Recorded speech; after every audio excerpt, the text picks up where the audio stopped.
కాదు బాబు, నీకు అర్థం అవ్వాలని చెప్తున్నాను. నన్ను కట్టుకున్న వాడిని నా కళ్ళ ముందు దారుణంగా చంపేస్తే గుండె పగిలి నేను ఏడ్చినప్పుడు నన్ను ఎవరూ ఓదార్చలేదు.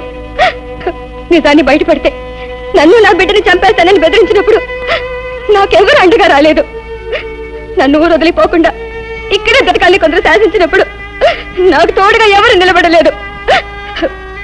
ఈ రోజు నన్ను నిందిస్తున్న నీలాంటి వాడు ఎవరు కూడా ఏ రోజు నాకు సహాయం చేయడానికి ముందుకు రాలేదు.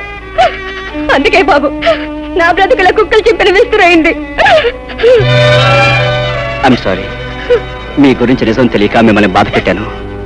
మీరు చెప్పే మాటలను బట్టి ఎవరో మిమ్మల్ని భయపెట్టి లొంగ తీసుకుంటున్నారని నాకు తెలుస్తుంది. వాళ్ళెవరో చెప్పకూడదు.